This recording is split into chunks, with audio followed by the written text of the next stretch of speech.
Santakaram Jaladhisenam Padmanabham Suresam. নমস্কাৰ জীৱন এক সুকীয়া বাৰ্তাত মই সুপ্ৰীতি আপোনালোকক স্বাগতম জনাইছোঁ।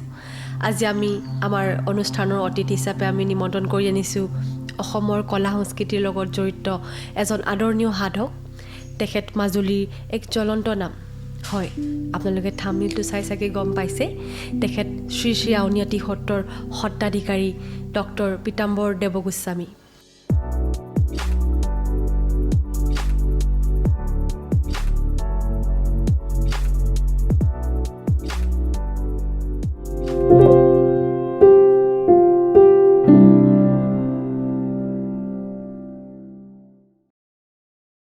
নমস্কাৰ, আপোনাক আমাৰ অনুষ্ঠানটিত স্বাগতম জনাইছোঁ।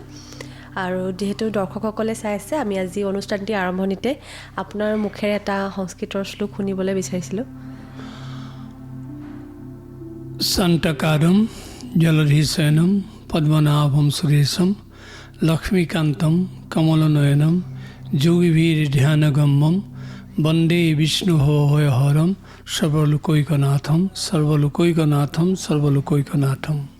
কৃষ্ণ, আপোনাৰ দৈনন্দিন জীৱন কেনেকুৱা চলি আছে? আপোনাৰ সত্ৰৰ যি দৈনন্দিন জীৱন। হয়, আমাৰ সত্ৰৰ পৰিৱেশ বুলি ক'লে আমি 4টা অৱস্থাৰে পালন কৰোঁ। হয় আমি ৰাতিপুৱা যেতিয়া শয়নৰ পৰা উঠোঁ সেইটোক বাহী অৱস্থা বুলি কওঁ। হয় তাৰপিছত যেতিয়া আমি শৌচাচাৰ কৰোঁ, স্নান কৰোঁ, সেইটোক আমি বাহিৰ ফুৰা বা চোৱা বুলি কওঁ আমি, হয় অশুচি অৱস্থা যিটো। হয় তাৰপিছত যেতিয়া আমি নিকা হওঁ তেতিয়া উপাসনাত ব্ৰতী হওঁ আৰু আমাৰ মূল খাদ্য আমি গ্ৰহণ কৰোঁ, সেইটোক ধুতি বুলি কওঁ। হয় তাৰপিছত যেতিয়া আমি চোলা পিন্ধি সকলোলৈকে যাওঁ সেইটোক বিশুদ্ধি বুলি কওঁ। বিশুদ্ধি অৱস্থাত আমাৰ অলপ মুকলি পৰিৱেশ এটা থাকে, আমি সকলোলৈকে যাব পাৰোঁ। হয় ধুতি অৱস্থাত আমি সকলোকে যাব নোৱাৰোঁ। হয় ধুতি অৱস্থাত আমাৰ উপাসনা কেন্দ্ৰ, গৃহ আৰু ভোজনালয় এইবিলাকতে আমি আবদ্ধ থাকোঁ বা নিজৰ ভিতৰৰ বহাতে থাকোঁ। বাহিৰলৈ যাব লগা হ'লে আমি আকৌ সত্ৰীয়া নিয়মেৰে স্নান কৰিব লাগে। আৰু এইদৰে আমি বাহী, অশুচি, ধুতি, বিশুদ্ধি এই 4টা অৱস্থাৰে জীৱন যাপন কৰোঁ। আৰু ৰাতিপুৱা ঠিক 6টা বজাত আমি শুই উঠোঁ আৰু তেতিয়াৰ পৰা আমাৰ এই 4টা অৱস্থাৰে সত্ৰীয়া জীৱনটো আৰম্ভ হয়। হয়, সত্ৰীয়া জীৱনটোৰ কথা আমি শুনি আহিছোঁ। আজি আপোনাৰ মুখে সকলো দৰ্শকে জানিব বহুত কথা। আপোনাৰ জন্মস্থান আমি দুলীয়াজানত বুলি গম পাইছিলোঁ। আপুনি খুব নিচেই সৰুতে চাগে ইয়ালৈ আহিলে। হয়, 9 বছৰ বয়সতে। 9 বছৰ বয়সতে আহিলে। তো তেতিয়াৰ পৰা আপোনাৰ এতিয়ালৈকে আপোনাৰ যি যাত্ৰা, সেই যাত্ৰাত আপোনাৰ পৰিৱৰ্তন বা আপোনাৰ শিকিবলগীয়া আমাক কিবা আপুনি ক'ব নেকি? আচলতে আমি 9 বছৰ বয়সৰ আগলৈকে দুলীয়াজানতে আছিলোঁ। হয় তাৰপিছত যেতিয়া মাজুলী সত্ৰত প্ৰৱেশ কৰিছোঁ, ইয়াত এটা কঠোৰ নিয়ম আছে। হয় সেই কঠোৰ নিয়ম নীতিৰে আমাৰ জীৱনটো আৰম্ভ হৈছে। আৰু গোসাঁই ভকত যি সত্ৰত প্ৰৱেশ কৰিব তেওঁলোক নিজৰ নিজৰ উপাধিধাৰী হ'ব পাৰে, কিন্তু ইয়ালৈ অহাৰ লগে লগে তেওঁলোক গোসাঁই ভকতলৈ ৰূপান্তৰিত হ'ব। আৰু তেওঁলোকে একেদিনাই সত্ৰীয়া জীৱনটো লাভ কৰিব নোৱাৰে। সেইকাৰণে অভ্যাসধৰ্মী ব্যৱস্থাৰে সত্ৰীয়া জীৱনটো লাভ কৰিব পাৰে। আৰু সত্ৰলৈ অহাৰ লগে লগে আমাৰ মহাপ্ৰভুক সেৱা কৰা, নাম সেৱা কৰা, বৈষ্ণৱ সেৱা কৰা, গুৰু সেৱা কৰা, নিৰ্মালী গ্ৰহণ কৰা, পজ্জল গ্ৰহণ কৰা, আমাৰ বিশেষ বিশেষ মন্ত্ৰ আছে। আৰু সেই ঠাইলৈ গৈ আমি সেইদৰে অভ্যাস আৰম্ভ কৰোঁ। হয় আৰু আমাৰ নাম প্ৰসংগত সেইদৰে আমি অংশগ্ৰহণ কৰোঁ। আৰু সত্ৰীয়া যিটো জীৱন যাত্ৰা, তাত সাংগীতিক পৰিৱেশ আছে আৰু তাত আধ্যাত্মিক পৰিৱেশ আছে। এই গোটেই পৰিৱেশৰ মাজৰেহে আচলতে জীৱনটো আৰম্ভ হ'ব পাৰে। আৰু এইখিনি কৰাৰ উপৰি কোনোবাই যদি একাডেমিক আনুষ্ঠানিক শিক্ষা গ্ৰহণ কৰে তাত বাধা নাই, কিন্তু কেৱল একাডেমিক শিক্ষা গ্ৰহণ কৰিব, সত্ৰীয়া নীতি গ্ৰহণ নকৰিব, তেতিয়া সেই জীৱনটো কেতিয়াও সত্ৰীয়া জীৱন বুলি ক'ব নোৱাৰি। গতিকে আৰম্ভণিতে তেনে প্ৰক্ৰিয়াৰে জীৱন আৰম্ভ কৰিব লাগে। আৰু আমিও সেইধৰণেই আৰম্ভ কৰিছিলোঁ। আৰু প্ৰকৃতাৰ্থত সেইখনকেই সত্ৰ বুলি কয়, য'ত সৎ কথা, সৎ আলাপ, সৎ চিন্তা, সৎ ভাৱনা, সৎ সংগ থাকে, সেই হৈছে সত্ৰ। আৰু গুৰু, দেও, নাম ভকত এই 4 বস্তু নথকাকৈ সত্ৰ হ'ব নোৱাৰে। গুৰু মানে সত্ৰাধিকাৰ, দেৱ মানে বিগ্ৰহ, আমাৰ যি উপাস্য দেৱতা, আৰু নাম মানে ভগৱন্তৰ নাম, আৰু ভকত যিসকলে নামৰ ধ্বনি উচ্চাৰিত কৰে সেইসকল ভকত।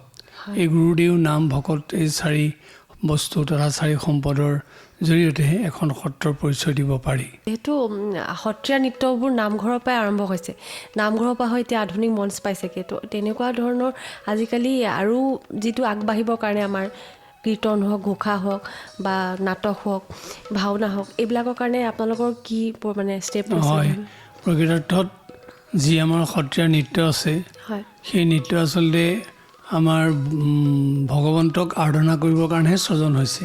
সত্ৰীয়া নৃত্যটো নৃত্য কি নতুৱা নৃত্য, কি চালি নৃত্য, কি ঝুমুৰ নৃত্য, কি অপ্সৰা নৃত্য, কি ইন্দ্ৰাভিষেক নৃত্য, সকলো নৃত্যৰে মূল উদ্দেশ্য হৈছে আংগিক আৰাধনা। হয় ভগৱন্তক আৰাধনা কৰিবৰ কাৰণে এই নৃত্যৰ প্ৰচলন হৈছিল। মহাপুৰুষ শ্ৰীমন্ত শংকৰদেৱে সৃষ্টি কৰিছিল, মাধৱদেৱে সৃষ্টি কৰিছিল, দামোদৰদেৱে সৃষ্টি কৰিছিল আৰু পৰৱৰ্তী কালত সন্তসকলে সৃষ্টি কৰিছিল। কিন্তু কথা হ'ল এই আংগিক আৰাধনা নৃত্য হয় যদিও তাতেই কিন্তু ক্লাছিকেল শাস্ত্ৰীয় সকলো উপাদান আছে হয় আৰু সেই উপাদানখিনিৰ সৈতে ইয়াক কেৱল প্ৰসংগতে আবদ্ধ নাৰাখি বাহিৰলৈ উলিয়াই লৈ যোৱাৰ কাৰণে সংগীত নাটক একাডেমীয়ে ইয়াক ৰাষ্ট্ৰীয় পৰ্যায়ৰ নৃত্যৰূপে স্বীকৃতি দিছে হয় আৰু সেই নৃত্য এতিয়া খুব জনপ্ৰিয় হৈছে। হয় আমাৰ ইয়াত থাকোঁতে সেইটো প্ৰসংগৰ অন্তৰ্ভুক্ত নৃত্য, হয় কিন্তু বাহিৰলৈ ওলাই যোৱাৰ লগে লগে সি পৰিৱেশ্য কলাৰ নৃত্যৰূপে পৰিগণিত হৈছে, কাৰণ পৰিৱেশ্য কলাটোৰ ওপৰত বিশেষ গুৰুত্ব দিয়া হৈছে। ঠিক তেনেকৈ আমাৰ ভাওনা, যিকোনো উৎসৱ পৰ্বত আমি পাতোঁ, কিন্তু আমি সেই ভাওনাকো এতিয়া বাহিৰলৈ উলিয়াই নিছোঁ। আমাৰ মুকলি মঞ্চ আছে, তাত আমি অস্থায়ী নামঘৰ পাতি আমি ভাওনা কৰিছোঁ। আৰু যদিও আমি প্ৰতিযোগিতাৰ মাধ্যমেৰে ভাওনা দেখুৱাইছোঁ, কিন্তু প্ৰতিযোগিতা পাতিছোঁ এইটো কাৰণেই তাৰ যোগেদি তেতিয়া মানুহ বেছি সেইটোৰ ওপৰত দায়বদ্ধ হয় আৰু কথাবিলাক বেছি শৃংখলিত হয়। সেইকাৰণে আমি অতি পৰিপাটি কৰিবৰ কাৰণে, যুগসন্মত ব্যৱস্থা গ্ৰহণ কৰিবৰ কাৰণে, বেছি আকৰ্ষণ কৰিবৰ কাৰণে ভাওনাক আমি সেই মাধ্যমেৰে উলিয়াই আনিছোঁ। আমাৰ 2 বছৰ মূৰে মূৰে মণিকাঞ্চন ৰংগক্ষেত্ৰত আমি ভাওনা সমাৰোহ পাতিছোঁ আৰু সেই ভাওনা সমাৰোহ অনুষ্ঠিত কৰাৰ পিছৰ পৰা 2006 চনৰ পৰা আৰম্ভ হৈছে। আমাৰ আগত যিটো ভাওনাৰ পয়া লগা অৱস্থা হৈছিলে সেইটো নাইকিয়া হৈ গ'ল। আগৰ কেৱল খেতিয়কজনক, দোকানীজনক ভাও দিব লাগে। এতিয়া আমাৰ এই সমাৰোহ হোৱাৰ পিছৰ পৰা, এই পৰিপাটি পৰিৱেশ সৃষ্টি কৰাৰ পিছৰ পৰা আমাৰ ভাওনা সমাৰোহত উকিলে আহি অংশগ্ৰহণ কৰিছে, ডাক্তৰে আহি অংশগ্ৰহণ কৰিছে, ইঞ্জিনিয়াৰ আহি অংশগ্ৰহণ কৰিছে। আগতে কিন্তু তেওঁলোক বহুত দূৰত আছিলে। গতিকে এনেদৰেই নৃত্য, ভাওনা, গীত আমি এটা পৰিৱেশ্য কলাৰূপে ইয়াক সুন্দৰকৈ প্ৰতিষ্ঠা কৰি ৰাইজৰ মাজলৈ নিয়াৰ প্ৰয়াস কৰিছোঁ। বৰ সুন্দৰ প্ৰয়াস কৰিছে আৰু ইয়াৰ ফলত আমাৰ কলা সংস্কৃতিটো আৰু আগবাঢ়ি গৈছে। আৰু মই জনাত স্কুলো বহুত প্ৰদান কৰিছে তেনেকৈ। হয়, আমাৰ প্ৰত্যেক সত্ৰৰে শিকাওঁতা আছে, বিভিন্ন ঠাইত সেই প্ৰশিক্ষণ দিছে। আমাৰ আউনীআটী সত্ৰৰ তৰফৰে প্ৰায় 14খন সত্ৰীয়া সংগীতৰ নৃত্য গীতৰ স্কুল প্ৰতিষ্ঠা হৈছিলে। কিন্তু ইতিমধ্যে আপোনালোকে শেহতীয়াকৈ জানি সুখী হ'ব, আমি আউনীআটী বিশ্ববিদ্যালয় নামেৰে উচ্চ শিক্ষানুষ্ঠান প্ৰতিষ্ঠা কৰিছোঁ আৰু আমাৰ সকলো সত্ৰীয়া নৃত্য গীতৰ স্কুল আমাৰ সেই বিশ্ববিদ্যালয়ৰ অন্তৰ্ভুক্ত কৰা হৈছে আৰু তাৰ যোগেদি তেওঁলোকক সেই চাৰ্টিফিকেট দিবৰ কাৰণে, ডিপ্ল'মা দিবৰ কাৰণে আমি প্ৰয়াস কৰিছোঁ। হয়, ক'ত আছে এইখন বিশ্ববিদ্যালয়খন? আমাৰ মূলতঃ আছে তিয়ক কলীয়াপানী শাখা সত্ৰত, কিন্তু আমাৰ মাজুলীতো এটা কেম্পাছ আছে। দত্তদেৱ গোসাঁইশ্বৰ যিগৰাকী আমাৰ একাদশ সত্ৰাধিকাৰ আছিলে, আসামবিলাখিনি বাতৰিকাকত উলিয়াইছিলে, আমি তেখেতৰ নামতেই এটা কেম্পাছ কৰিছোঁ। ইয়াতো সেই পৰিৱেশ্য কলাৰ চাৰ্টিফিকেট ক'ৰ্ছ আৰু ডিপ্ল'মা ক'ৰ্ছ ইতিমধ্যে আৰম্ভ হৈছে। আৰু এটা কেম্পাছ আছে আমাৰ উত্তৰ গুৱাহাটীত, তাত ফিজিকেল এডুকেশ্যন আৰু পাৰফৰ্মিং আৰ্ট, পৰিৱেশ্য কলা আৰম্ভ হৈছে আৰু তাত ইংৰাজী বিষয়টো আৰম্ভ হৈছে। আৰু তিয়কৰ মূল কেম্পাছত, মূল বিশ্ববিদ্যালয় চৌহদৰ ভিতৰত আমাৰ 12টা বিষয়ৰ ইতিমধ্যে পাঠ্যক্ৰম আৰম্ভ হৈছে। তেতিয়াহ'লে দেখা গৈছে সংস্কৃতি ফালৰ পৰা আমাৰ অসমখন বিৰাট আগবাঢ়ি গৈছে। আৰু সত্ৰ সংস্কৃতিৰ লগত মাজুলীৰ বৰ্তমান দেখা গৈছে কলা, যিটো আপোনাৰ মুখা কলাটো বিৰাট প্ৰচলিত হৈছে, হয়নে? আৰু ছ'চিয়েল মিডিয়াতো আমি তাৰ দেখা গৈছে, ভাইৰেল হৈছে বস্তুটো। তাৰ ওপৰত আপুনি কি ক'ব বিচাৰে? হয়, ভাওনাৰ অবিচ্ছেদ্য অংগ মুখা। কাৰণ মহাপুৰুষজনাই যেতিয়া ভাওনা প্ৰচলন কৰিছিলে তেতিয়া দেখিছিলে যে সৰ্বাংশে সকলো মানুহেই শিক্ষিত নহয়, স্বাক্ষৰযুক্ত নহয়, নিৰক্ষৰ মানুহ আছিলে। হয়। গতিকে সেই তেওঁলোককো বুজাবৰ কাৰণে মুখা ব্যৱহাৰ কৰিছিলে। কাৰণ দমূৰৰ যেতিয়া এটা ভাৱৰীয়া প্ৰৱেশ কৰে তাত কোনো স্বাক্ষৰ জ্ঞানৰ প্ৰয়োজন নাই, সকলোৱে কৈ দিব যে সেয়া ৰাৱণ আহিছে। যদি বান্দৰৰ বা ৰাক্ষসৰ বেশভূষাৰে আহে তাতো স্বাক্ষৰ জ্ঞানৰ প্ৰয়োজন নাই, সকলোৱে ক'ব যে বান্দৰ চৰিত্ৰ ৰাক্ষস চৰিত্ৰ আহিছে। গতিকে সেইকাৰণে মুখা ভাওনাৰ বিষয়বস্তু বোধগম্য কৰাৰ ক্ষেত্ৰত এটা অবিচ্ছেদ্য অংগ। আৰু সেইকাৰণে ভাওনা মহাপুৰুষ শ্ৰীমন্ত শংকৰদেৱে কেৱল এক শ্ৰেণীৰ শিক্ষিত মানুহৰ কাৰণে বা আধ্যবন্ত মানুহৰ কাৰণেই সৃষ্টি কৰা নাছিল, সমাজৰ নিষ্পেষিত দুৰ্বল যিবিলাক নিৰক্ষৰী তেওঁলোকৰ কাৰণেও আচলতে সৃষ্টি কৰিছিলে। গতিকে সেইকাৰণে ভাওনাৰ যোগেদি আমি সেই সকলো শ্ৰেণীৰ মানুহক ধৰি ৰখাৰ উপাদানটো লাভ কৰোঁ। আৰু সেইকাৰণে মুখাটো ইয়াৰ অবিচ্ছেদ্য অংগ বুলি আমি অনুভৱ কৰোঁ। মুখাৰ যিটো বনাই আজিকালি ধৰি লওক সেইটোত বহুত কষ্টও হয়, কষ্টকৰ।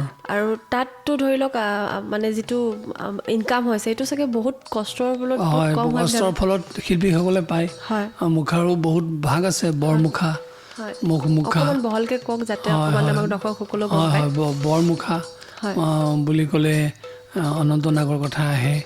আৰু তেনেকৈ ধৰি লওক দমূৰৰ ৰাৱণ বনায়, তেনেকৈ মুখা আছে, লুটুকৰি মুখা আছে, বিভিন্ন ধৰণৰ মুখা আছে। কিছুমান অৰ্ধমুখা, কিছুমান সম্পূৰ্ণ শৰীৰ আবৃত মুখা, আৰু কিছুমান গোটেই মানে তাৰ অৱয়ৱটো প্ৰকাশ কৰা মুখা, যাক আমি বৰ মুখা বুলি কওঁ। মুখাবিলাক ঘৰত ৰাখিলে কিবা ভাল নেকি? অসুবিধা নাই। কোনোবাই সেইটো আমাৰ যেনেকৈ সত্ৰৰ আউনীআটী সত্ৰৰ বেতৰ বিচনীখন এতিয়া আগতে বিচাৰ কাৰণে আছিলে, এতিয়াতো গিফ্ট উপহাৰ দিয়ে। তেনেকৈ এতিয়া মুখা কেৱল ভাওনাতে ব্যৱহাৰ নহয়, মানুহক গিফ্ট দিয়ে। গতিকে কোনোবাই নি ডেকৰেশ্যন কৰি ৰাখিব পাৰে, আৰু তেনেকুৱা বহুত ব্যৱহাৰ হৈছে। এতিয়া দুটাই মাজুলীৰ মূল সম্পদ বাহিৰলৈ গৈছে। এটা বেতৰ বিচনী আমাৰ সত্ৰ আউনীআটী সত্ৰৰ, আনটো মুখা। এইটো বিদেশতকৈও সমাদৃত হৈছে। হয় হয়, সেইটো হয় বাৰু, আমি দেখা গৈছে। আৰু এটা যিহেতু আপোনাৰ সত্ৰ বহুতকেইখন আছে মাজুলীত, তাৰে ভিতৰত 4খন ৰাজসত্ৰ আছে। এই আউনীআটী যিখন সত্ৰ, সেইখন সত্ৰ আন মানে সত্ৰতকৈ আপুনি পৃথক বুলি ভাবেনে? আমাৰ আউনীআটী, দক্ষিণপাট, গড়মূৰ, কুৰুৱাবাহী এইকেইখনো 4 সত্ৰ বুলি কয়। কিন্তু এতিয়া ব্ৰহ্মসমুতিৰ, কিন্তু কুৰুৱাবাহীখন ইয়াত নাই, বোকাখাটত আছে। বোকাখাট আছে। ইয়াত এতিয়া আমাৰ আউনীআটী, গড়মূৰ, দক্ষিণপাট 3খন আছে। আৰু তাৰ উপৰি তেনেকুৱা মৰ্যাদা থকা ৰজাঘৰে পৃষ্ঠপোষকতা কৰা সত্ৰ আছে, যেনে বেঙেনাআটী সত্ৰ আছে, কমলাবাৰী সত্ৰ, ভোগপুৰ সত্ৰ, বৰলেঙি সত্ৰ, নৰসিংহ সত্ৰ, আদিলেঙি সত্ৰ, বিহিমপুৰ সত্ৰ, চামগুৰি সত্ৰ, এনেকৈ প্ৰায় 65খন সত্ৰ মাজুলীত প্ৰতিষ্ঠা হৈছিলে। কিন্তু এতিয়া গৰাখহনীয়াৰ কবলত পৰি মাত্ৰ 32খন সত্ৰ ইয়াত আছে। সেইটো বাৰু মই সুধিম ভাবিছিলোঁ, যিহেতু মাজুলীৰ এতিয়া জ্বলন্ত এটা সমস্যা গৰাখহনীয়া। আপুনি শ বছৰৰ পৰা আমি সত্ৰৰ কথা গম পাই আহিছোঁ, আৰু শ বছৰলৈ আমি বিচাৰোঁ যে সত্ৰখন থকা কথা। এনেকৈ যদি মাজুলীৰ নদী দ্বীপ বা নদীটো খহি আহি থাকে, আপুনি ভাবেনে ভৱিষ্যতে মাজুলী স্থানান্তৰ কৰিব লাগিব? কাৰণ মাজুলী ৰক্ষা নহ'লে অসমৰ সংস্কৃতি, অসমীয়া জাতিৰ দিক বিদিক নিৰ্ণয় কৰা স্থানখন নোহোৱা হ'ব। কাৰণ মাজুলীয়ে অসমীয়া জাতিক প্ৰতিনিধিত্ব কৰি আহিছে, আৰু অসমীয়া জাতীয় সংস্কৃতিৰ মেটমৰা ভঁৰালটো মাজুলীত আছে। আৰু যিখিনি জনগোষ্ঠীয়ে অসমীয়া জাতিক পৰিচয় দিছে, তাৰ সৰ্বাধিক জনগোষ্ঠী মাজুলীত আছে। সেইকাৰণে আমি মাজুলীয়ে অসমীয়া জাতি, অসমীয়া সংস্কৃতিক প্ৰতিনিধিত্ব কৰে বুলি অনুভৱ কৰোঁ। আৰু যদি মাজুলী নোহোৱা হৈ যায়, নিচ্ছিন্ন হৈ যায়, তেতিয়া অসমৰ দিক বিদিক নোহোৱা হৈ যাব। সেইকাৰণে মাজুলী যিকোনো ত্যাগৰ বিনিময়ত ৰক্ষা কৰাটো আমাৰ সকলোৰে নৈতিক দায়িত্ব। আমি ইয়াৰ আগতে কেইবাখনো চৰকাৰৰ মুৰব্বী, প্ৰধানমন্ত্ৰীক আমি দিল্লীত গৈ স্মাৰকপত্ৰ দিছোঁ। অৱশ্যে দুয়োটা কাম নকৰাও নহয়, অসম চৰকাৰকো প্ৰায় আবেদন জনাই আহিছোঁ, তেখেতসকলেও কিছু কাম কৰিছে। কিন্তু তথাপি চপৰাই গৰাক সহায় আছে। আমাৰ প্ৰায় 1 কিলোমিটাৰ আঁতৰতেই গৰাখহনীয়া আৰম্ভ হৈছে। যদি সেই গৰাখহনীয়া চলি থাকে, আমাৰ এই সত্ৰখনকে কেন্দ্ৰ কৰি প্ৰায় 15-20খন সত্ৰ উটুৱাই লৈ যাব, আৰু প্ৰায় 25-30খন গাঁও গুচি যাব। ইয়াৰ পৰা মানে 1 কিলোমিটাৰ আঁতৰতে নৈখন আছে। তেতিয়াহ'লে চাব গ'লে ভৱিষ্যতটো মই 100 বছৰ বুলি কৈছোঁ। অত্যন্ত দুৰ্ভাগ্যৰ বিষয়। আমি চৰকাৰক খুব আবেদন জনাইছোঁ, তেখেতসকলক কৈছোঁ যে আপোনালোকে সহযোগেৰে কামবিলাক কৰক, আৰু আমাৰ ইয়াতো উত্তৰ গুৱাহাটীত দিয়া নিচিনাকৈ শৈলবান দিয়ক, আৰু জিঅ' বেগ মেগা বেগ এইবিলাকে প্ৰতিৰোধ কৰক কিন্তু অকল পাৰ্কো পানীৰে এইটোক আচলতে ৰক্ষা কৰিব নোৱাৰে কেতিয়াবা সি পানীটো ডাইভাৰ্ট কৰিলেও পাৰ্কো পানীবিলাক আচলতে নৈ উটুৱাই লৈ যায় প্ৰকৃতিক ধৰি ৰখাও বহুত অসুবিধা যিহেতু যদি মাজুলীক আমি স্থানান্তৰ মানে মাজুলী নহয় সত্ৰৰ কথা কৈছোঁ এতিয়া আউনীআটী সত্ৰখন যদি ভৱিষ্যতে আপুনি ভাবে যে স্থানান্তৰ কৰিবলগীয়া হ'ব পাৰে তেতিয়া আপুনি কোন জেগা বুলি ভাবে যে আমি কোনো কাৰণে স্থানান্তৰ হ'ব নিবিচাৰোঁ হয় কাৰণ স্থানান্তৰ হ'লে আমাৰ মাজুলীৰ যিটো সৌন্দৰ্য মাজুলীৰ যিটো বৈশিষ্ট্য মাজুলীৰ যিটো মূল সত্তা সেইটো নোহোৱা হৈ যাব যিমানেই অত্যাধুনিক চহৰ নাথাকক সুন্দৰ জেগা নাথাকক তালৈ আমি সত্ৰখন স্থানান্তৰ কৰিলে আমি তেনেকুৱা মহানগৰীয় পৰিৱেশে পাম আধুনিক পৰিৱেশে পাম কিন্তু সত্ৰৰ লগত সোফা কৰা মাজুলীৰ পৰিৱেশটো আমি হেৰুৱাম গতিকে আমি কোনো কাৰণতে বাঞ্ছা নকৰোঁ আঁতৰলৈ লৈ যোৱাত কিন্তু এইটো ঠিক আমাৰ আউনীআটী সত্ৰৰ 16খন শাখা আছে কেৱল ৰাইজক সম্পৃক্ত কৰিবৰ কাৰণে আমি সেই শাখা সত্ৰবিলাক প্ৰতিষ্ঠা কৰিছোঁ কিন্তু মূল সত্ৰ আমি সদায় মাজুলীতেই থকাটো বিচাৰোঁ আৰু সেইকাৰণে যিকোনো ত্যাগৰ বিনিময়ত ৰজাঘৰ প্ৰজাঘৰ সকলোৱে মাজুলীক ৰক্ষণাবেক্ষণ দিয়া মাজুলীক ৰক্ষা কৰাৰ চিন্তা যাতে কৰে আজি আপোনালোকৰ এই মাধ্যমৰ যোগেদি আমি আহ্বান জনাইছোঁ হয় তেখেতৰ আহ্বানটোক আমি আমাৰ অনুষ্ঠানৰ যোগেদি আমি বিচাৰিছোঁ যাতে চৰকাৰেও এই বস্তুটোত ধ্যান দিয়ে কাৰণ মাজুলী যিহেতু আমাৰ কলা সংস্কৃতিয়ে নহয় আমাৰ এটা অসমীয়া মানুহৰ এক ইম'শ্যন গতিকে আমি বিচাৰিছোঁ যাতে এই যিটো বিষয় তাৰ ওপৰত গুৰুত্বভাৱে দিয়া যায় যাতে এইবাৰে আপুনি ৰাসতো আমাৰ ইয়ালৈ আহিছে গতিকে ৰাসবিলাক কেনেকৈ পালন কৰা হয় আপোনাৰ ৰসস্বয়ং ইতি ৰাস যি ৰসক কেন্দ্ৰ কৰি গোপীসকলে কৃষ্ণক লাভ কৰিছিলে সেই হৈছে ৰাস ৰাস মানে ভক্তি ৰসৰ আধাৰ মহাপুৰুষ শ্ৰীমন্ত শংকৰদেৱে কৈছিল শৃংগাৰ ৰসে আছে যাৰ মতি তাক শুনি সৌগ নিৰ্মল ভকতি যে শৃংগাৰ ৰসত যাৰ ৰতি থাকে স্পৃহা থাকে তাৰে পিছত নিৰ্মল ভক্তি উদয় হয় আৰু গোপীসকলেও তেনেকৈ শৃংগাৰ ৰসৰ প্ৰলেপতি তেওঁলোক বৃন্দাবনলৈ ঢপলিয়াই গৈছিল কিন্তু তাৰপিছত তেওঁলোকে বুজি পালে যে কৃষ্ণক পাবলৈ হ'লে ৰসৰ ভাণ্ডাৰ কৃষ্ণক পাবলৈ হ'লে তেওঁলোকে অহংকাৰ শূন্য হ'ব লাগিব আৰু তেওঁলোকে সামান্য সেই শৃংগাৰ ৰসযুক্ত কামত থাকিলে কৃষ্ণক নাপাব আৰু সেইকাৰণে তেওঁলোকে পিছত উপলব্ধি কৰিলে কৃষ্ণ যেতিয়া হেৰাইছিলে যে তেওঁলোকৰ অহংকাৰ হোৱাৰ কাৰণে কৃষ্ণ তেওঁলোকৰ পৰা অন্তৰ্ধান হ'ল আকৌ যেতিয়া প্ৰত্যেকে কৃষ্ণলীলা কৰিলে কোনোবাই অঘাসুৰ হ'ল কোনোবাই বকাসুৰ হ'ল কোনোবাই প্ৰলম্বসুৰ হ'ল কোনোবাই কালীয় দমন কৰি দেখুৱালে কোনোবাই যশোদা কৃষ্ণ হ'ল তেতিয়া সেই লীলাত সন্তুষ্ট হৈ কৃষ্ণ তেওঁলোকক ধৰা দিলে অৰ্থাৎ সেইটো কথাই প্ৰমাণ কৰিছে অন্তৰ্নিষ্ঠভাৱে অহংকাৰ শূন্য হৈ যি কৃষ্ণ লীলাত নিজকে সম্পৃক্ত কৰিব ভগৱান তেওঁলোকৰ পৰা দূৰত থাকিব নোৱাৰে আৰু ভগৱানে তেওঁলোকৰ লগত থাকিব আৰু সেই গোপী কৃষ্ণৰ সেই ৰাসলীলাই আমাক সেই কথাকেই সোঁৱৰাই দিয়ে আজিও আমাৰ প্ৰত্যেক জীৱই সংসাৰ কৰ্তব্যত থাকিব পাৰে কিন্তু সৰ্বান্তকৰণে যদি কৃষ্ণক শ্ৰদ্ধা কৰে কৃষ্ণক যদি আঁকোৱালি লয় তেতিয়াহ'লে সেই গোপীসকলৰ নিচিনাকৈ আমাৰ লোকসকলেও তেওঁক দেখা পাব আৰু যেতিয়াই তেওঁৰ কৃপা পাব জীৱনটো সুৰক্ষিত হ'বই এয়াই আচলতে ৰাসৰ মূল উদ্দেশ্য আমাৰ মাজুলীত দক্ষিণপাট সত্ৰত প্ৰথম ৰাস আৰম্ভ হৈছিল তাৰপিছতে আউনীআটী গড়মূৰ কমলাবাৰী বিহিমপুৰ চামগুৰি আদি সত্ৰত এই ৰাসবিলাক পৰ্যবেক্ষিত হৈছে আৰু এতিয়া আমাৰ মাজুলীৰ প্ৰায় 55 ঠাইত বিভিন্ন জনগোষ্ঠীয়ে তথা বিভিন্ন সংঘই ৰাস কৰিছে আৰু এইটো ক্ষেত্ৰত চৰকাৰী ইন্ধন যোগাইছে সহায় যোগাইছে যাৰ কাৰণে ৰাসৰ কৰ্মকৰ্তাসকলে যথেষ্ট সাহস লাভ কৰিছে কিন্তু আজি ৰাসত হয়তো থিয়েটাৰ নিচিনাকৈ বহুতো আচবাব ব্যৱহাৰ কৰা হৈছে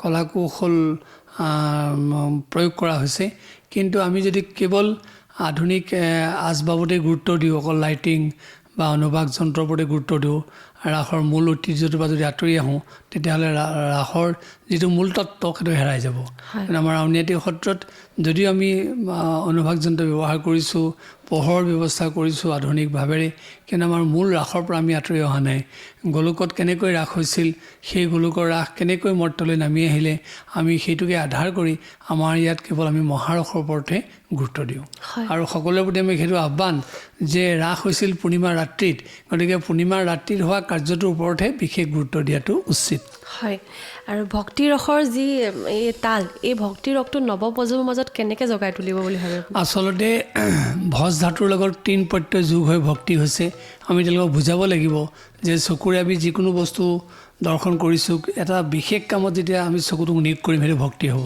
হয় যেনে ভগৱন্তৰ ৰূপ যেতিয়া দৰ্শন কৰিব হয় বৈষ্ণৱৰ ৰূপ দৰ্শন কৰিব হয় কাণেৰে আমি যিকোনো কথা শুনিছোঁ হয় যেতিয়া ভাল কথা এটা শুনাত গুৰুত্ব দিব সেইটো হ'ব শ্ৰৱণ ভক্তি হয় তেনেকৈ নাকেৰে আমি যিকোনো বস্তু গুণ লৈছোঁ আৰু ভাল বস্তু গুণ ল'বলৈ কৈছে ভগৱন্তৰ নিৰ্মালী সেইটো হ'ব ভক্তি জিভাৰে আমি যিকোনো বস্তুৰ সোৱাদ গ্ৰহণ কৰিছোঁ আৰু এটা ভাল বস্তু সোৱাদ ল'বলৈ কৈছে ভগৱন্তৰ প্ৰসাদ এইদৰে আমাৰ সমস্ত ইন্দ্ৰিয়ক যেতিয়া আমি বিশেষ কামত অৰ্থাৎ ভগৱন্তৰ কামত নিয়োগ কৰিম সেইটো ভক্তি হ'ব আৰু আমাৰ গুৰু আছে পিতৃগুৰু মাতৃগুৰু শিক্ষাগুৰু দীক্ষাগুৰু সেইসকল গুৰুকো আমি ভক্তি কৰিব লাগিব অৰ্থাৎ আমি চকুৰে যেনেকৈ ভগৱন্তৰ কামত মানে আমাৰ ভাৱটো উলিয়াই দিছোঁ তেনেকৈ আমাৰ সেই গুৰুসকলৰ ক্ষেত্ৰতো আমি চকুৰে সেই ভাৱটো উলিয়াই দিব লাগিব অৰ্থাৎ শিক্ষাগুৰুক তেনেকৈ প্ৰণাম কৰিব লাগিব দৰ্শন কৰি পিতৃগুৰু মাতৃগুৰুক পিতৃদেৱো ভৱ মাতৃদেৱো ভৱ বুলি ভাবি তেওঁলোকক সন্মান জনাব লাগিব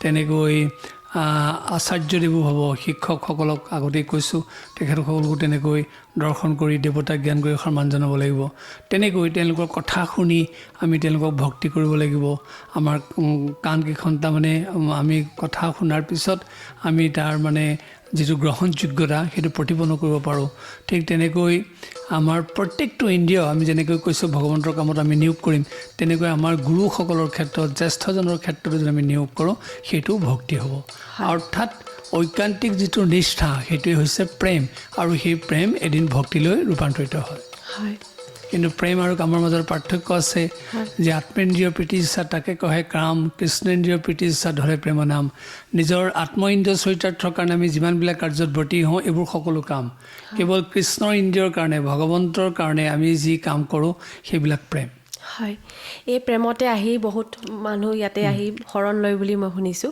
তাৰ ওপৰত আপুনি কিবা ক'ব নেকি শৰণ লোৱাৰ প্ৰক্ৰিয়াটো বা শৰণ শব্দৰ অৰ্থ আশ্ৰয় যেনেকৈ এজোপা গছৰ তলত ৰৈ দিলে মানুহজন ৰ'দ বতাহ বৰষুণৰ পৰা ৰক্ষা পাব পাৰে তেনেকৈ সৰ্বান্তকৰণেৰে কায় মন বাক্যেৰে অৰ্থাৎ শৰীৰেৰে মনেৰে বচনেৰে যেতিয়া ভগৱন্তৰ চৰণত আশ্ৰয় ল'ব সেইটোকে শৰণ বুলি কৈছে আৰু এফালে শৰণ শব্দৰ অৰ্থ যেনেকৈ আশ্ৰয় দ্বিতীয়টো অৰ্থ হৈছে সংস্কাৰ সংস্কৃত জীৱন পবিত্ৰ জীৱনেহে আচলতে মনুষ্য জীৱনটো সফল কৰিব পাৰে সেইকাৰণে শৰণ ল'ব লাগে আৰু শৰণ লোৱাৰ কোনো বয়স নাই যেনেকৈ প্ৰহ্লাদে 5 বছৰৰ পৰাই সেই জ্ঞান বুদ্ধিয়ে ঢুকি পোৱা অনুসৰি ভগৱন্তৰ চৰণত শৰণ লৈছিলে যাৰ কাৰণে তেওঁ চিৰজীৱন সুৰক্ষিত হ'ল তেওঁক জুইত পেলাইছে একো হোৱা নাই তেওঁক দাৰে কাটিছে একো হোৱা নাই হাতীয়ে গছকাইছে একো হোৱা নাই গতিকে আমাৰো প্ৰত্যেক জীৱই যদি সেই শৈশৱতেই জ্ঞান বুদ্ধিৰে ঢুকি পোৱা অনুসৰি ভগৱন্তৰ চৰণত শৰণ গ্ৰহণ কৰে তেওঁৰো প্ৰহ্লাদৰ দৰে জীৱনটো সুৰক্ষিত হ'ব আৰু সেই শৰণ ল'বৰ কাৰণে আনুষ্ঠানিক শৰণৰ প্ৰয়োজন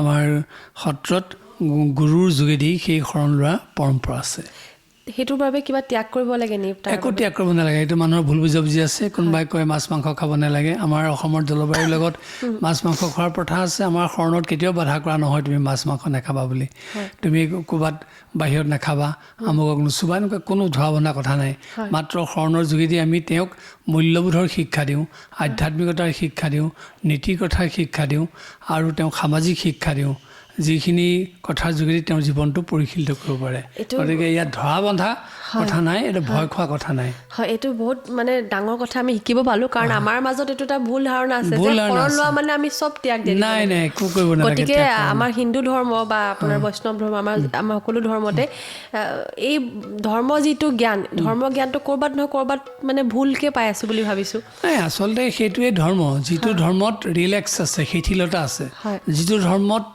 মানে অকল টাইট মানে একদম খুব কঠোৰ নীতি আছে সেইটো ধৰ্ম হ'ব নোৱাৰে কাৰণ ধৰ্মই সদায় যুগৰ মতেৰে সময়ৰ মতেৰে সমাজৰ মতেৰে চলে সেইটোহে ধৰ্ম যি আমাক ধৰি থাকে সেই ধৰ্ম কিন্তু যদি আমি মানে খুব টাইটকৈ ধৰোঁ সেইটো ধৰ্ম হ'ব নোৱাৰে আৰু সেইটো ধৰ্মৰ যোগেদি আমি সুৰক্ষা অনুভৱ কৰিব নোৱাৰিম তাৰমানে আপুনি ধৰ্মৰ আমাৰ সমাজৰ যিটো আজিৰ দিনৰ লগত আপুনি আগবঢ়াৰ কথা কৈছে গতিকে আজিৰ দিনত দেখি গৈছোঁ সামাজিক মাধ্যমটো বিৰাট চব ক্ষেত্ৰতে আগবাঢ়িছে আমি যিকোনো ক্ষেত্ৰত আজিকালি মোবাইল চালে ৰিলছ ওলাইছে তো তেনেকুৱা ক্ষেত্ৰত আমাৰ ধৰ্মৰ যি কথা ধৰ্ম পুথি হওক আমাৰ গীতা হওক ভাগৱত হওক সেইবিলাকৰ ওপৰত কিবা ষ্টেপ ল'ব পাৰি নিজে ছ'চিয়েল মিডিয়াত মানুহৰ পাৰি কাৰণ গীতাই ইমান সুন্দৰ কথা কৈছে আমাক নৈতিক জ্ঞান দিছে আধ্যাত্মিক জ্ঞান দিছে সামাজিক জ্ঞান দিছে মূল্যবোধৰ কথা কৈছে ভাগৱতে তেনেকৈ কৈছে গতিকে সেই শাস্ত্ৰবিলাক আচলতে প্ৰৱৰ্তন সেইটো কাৰণে হৈছিলে আমাৰ জীৱনবিলাক পৰিশীলিত কৰিবৰ কাৰণে গতিকে এনেকুৱা কটকটীয়া বান্ধোন দিয়া নাই তুমি যে এইটো কৰিবই লাগিব তেতিয়াহে তুমি ধাৰ্মিক হ'বা আৰু সেইটো ধৰ্মই নহয় যিটো ধৰ্মত ইমান টাইট থাকে গতিকে যিটো ধৰ্মত আমি আকৌ কৈছোঁ ৰিলেক্স থাকে শিথিলতা থাকে সেইটোহে ধৰ্ম আৰু যাৰ যোগেদি আমি উপকৃত হ'ব পাৰোঁ যাৰ যোগেদি আমাৰ চলন্ত ক্ৰিয়াটো গতিশীল হ'ব পাৰে সেইটোহে ধৰ্ম হয় তাৰমানে আপুনি কি ষ্টেপ ল'লে ভাল হ'ব বুলি ভাবে তাৰ তেওঁলোকক বুজাবৰ কাৰণে সেই ভক্তি ভাৱটো আনিবলৈ ক'বই লাগিব আগতে যিটো কথা আপুনি উল্লেখ কৰিছিলে প্ৰেম ভাৱটো আনিব লাগিব আৰু তাৰপিছত তেওঁলোকে এৰাধৰা কৰিবলৈ শিকিব লাগিব আৰু কথাটো এনেকুৱা কাৰণ প্ৰত্যেকটো কথাই যুগ ধৰ্ম এসময়ত মানুহে নাহৰগুটি লগাই পোহৰ ব্যৱস্থা কৰিছিল আজি ইলেক্ট্ৰিচিটি অহাৰ পিছত কোনো মানুহ নাহৰগুটি যুগলৈ ঘূৰি যাব নোৱাৰে তেনেকৈ আমাৰ গোঁসাইসকলে আগতে দোলাখনত গৈছিলে খাটোলাত গৈছিলে এতিয়া দোলা খাটোলা লৈয়ে গোঁসাইসকল থাকিব নোৱাৰে নেনো প্ৰযুক্তিবিদ্যাৰ দিনত গাড়ী আহিছে আমি গাড়ী গ্ৰহণ কৰিব লাগিব যদি আমি প্ৰযুক্তিবিদ্যাৰ উপাদানবোৰ গ্ৰহণ নকৰোঁ মানুহ অচল হৈ যাম মানুহ পংগু হৈ যাব গতিকে মানুহে যুগৰ যুগতেই যুগ সাপেক্ষ সমাজ সাপেক্ষ উপাদান গ্ৰহণ কৰিবই লাগিব পৰিৱেশ গ্ৰহণ কৰিব লাগিব মাত্ৰ এইটো কথা মনত ৰাখিব লাগিব আমাৰ ঐতিহ্য আৰু পৰম্পৰাটো যাতে আমি ধৰি ৰাখিব পাৰোঁ আৰু যাতে আমাৰ আধ্যাত্মিক চেতনাটো থাকে আৰু আমাৰ সমাজত থকা পিতৃক সন্মান কৰা মাতৃক সন্মান কৰা জ্যেষ্ঠজনক সন্মান কৰা স্নেহ কৰা শিক্ষকক সন্মান কৰা এই কথাবিলাক যদি আমি কোনো কাৰণতে পাহৰি নাযাওঁ যিটো সামাজিক মূল্যবোধ বুলি কোৱা হৈছে তেনেকৈ কনিষ্ঠজনক মৰম কৰা দুৰ্বলীজনক সহায় কৰা এইবিলাক মানৱ ধৰ্ম গতিকে মানুহে প্ৰকৃতাৰ্থত যদি মানৱ ধৰ্ম কৰে তেওঁহে প্ৰকৃত ধাৰ্মিক হ'ব পাৰে আৰু সেই তাৰ এটা পতন্তৰ মনত পৰে যে পৰোপকাৰায় বহন্তি নদ্যাহা পৰোপকাৰায় দুধন্তি গাৱাহা পৰোপকাৰায় ফলন্তি বৃক্ষাহা পৰোপকাৰায় শৰীৰমেতত যে নৈখন যদি বৈ গৈছে কুলু কুলু চৰেৰে উদ্দেশ্য পৰোপকাৰ কাৰণ নৈৰ পানী খাই প্ৰাণীয়ে প্ৰাণ ধাৰণ কৰে আৰু ঠিক তেনেকৈ গাইজনে যদি লিটাই লিটাই গাখীৰ দিছে উদ্দেশ্য পৰোপকাৰ লিটাই লিটাই গাখীৰ দিলেও এটোপা গাখীৰো কিন্তু গাইজনে নিজে পান নকৰে উদ্দেশ্যটো পৰোপকাৰ গছজোপাই লোমালোমে ফল দিছে পকা পকা ফল দিছে কিন্তু নিজে এটা ফলো ভক্ষণ নকৰে সেই ফল খাই ক্ষুধাতুৰ প্ৰাণীয়ে প্ৰাণ ৰক্ষা কৰে স্বাদ অনুভৱ কৰে প্ৰকৃতিৰ সমস্ত সৃষ্ট বস্তুৰে সৃষ্টিৰ উদ্দেশ্য যদি পৰোপকাৰ তেতিয়াহ'লে প্ৰকৃতিৰ কোলাতে ডাঙৰ দীঘল হোৱা মানুহ তাৰ পৰা ব্যতিক্ৰম হৈ থাকিব নোৱাৰে সেইকাৰণে মানুহকো কোৱা হ'ল পৰোপকাৰায় শৰীৰমেতত যদি এই শৰীৰটো সৃষ্টি হৈছে ইয়াৰ অন্যতম ধৰ্ম হ'ব পৰোপকাৰ আৰু যেতিয়া মানুহে পৰোপকাৰী চিন্তাত ব্ৰতী হ'ব সেইজন মানুহে ধাৰ্মিক হ'ব কেৱল ধূপ চাকি লগালেই কেৱল মাংগলিক কৰ্ম কৰিলেই মানুহ ধাৰ্মিক নহয় গতিকে আমাৰ যুৱক যুৱতীয়ে নতুন প্ৰজন্মই প্ৰকৃতাৰ্থত এই পৰোপকাৰী চিন্তাৰ কথা যদি আওৰাব পাৰে অভ্যাস কৰিব পাৰে দেখিব যে তেওঁলোকে নিজেইতো সুৰক্ষা অনুভৱ কৰিছে সমাজখন সুৰক্ষিত হৈছে আৰু তেওঁলোকে সমাজত শান্তি আৰু সুখ দেখা পাব ভাগ্যৰ কথা আপুনি বিশ্বাস কৰে ভাগ্য বিশ্বাস কৰোঁ কাৰণ আমাৰ জীৱনটো য'ৰ পৰা আহিছে আমিতো কোনোটো দেখা নাই ক'লৈ যাম মৃত্যু পিছত আমি কোনেও ক'ব নোৱাৰোঁ সেইকাৰণে আমি ভাগ্য বিশ্বাস কৰোঁ ভাগ্যত কি লিখা আছিলে সেইমতে হ'ব কিন্তু কেৱল ভাগ্যক দিয়াই থাকিলে নহ'ব কৰ্ম কৰিবই লাগিব আৰু শেষত আপোনাক আমাৰ যিহেতু অনুষ্ঠানটোৰ নাম জীৱন আপুনি জীৱন সম্পৰ্কে কি ক'ব বিচাৰিছে হয় সেইটোৱেই জীৱন যিটো জীৱন আত্মাৰ দ্বাৰা সংযুক্ত হৈ থাকে আৰু আত্মাক যেতিয়া মানুহে চিনি পাব তেতিয়াই জীৱনৰ পৰিক্ৰমা অনুভৱ কৰিব পাৰিব আৰু সেই জীৱনটোত বহুত পৰিক্ৰমাৰ কথা আছে গতিকে এটা জীৱনে আন এটা জীৱনক অন্যায় কৰি নিজে সুখে থকাৰ কথা কেতিয়াও ভাবিব নোৱাৰে আৰু প্ৰত্যেক জীৱনক যেতিয়া সহৃদয়তাৰে সন্মান জনাব সেইটোৱে হ'ব জীৱনৰ প্ৰকৃত সাৰ্থকতা হয় ধন্যবাদ ভাল লাগিল লগ পাই আৰু আপোনালোকক ধন্যবাদ জনালোঁ কেতিয়াবা মই সময় পালে আপোনালোকৰ লগত আকৌ বহিম আপোনালোকে কিবা প্ৰশ্ন থাকিলে মই উত্থাপন কৰিব মই আকৌ উত্তৰ দিম হয় তেখেত বহুত ব্যস্ততাৰ মাজত আজি আমাক সময় দিয়াৰ বাবে বিৰাট ভাল লাগিল ধন্যবাদ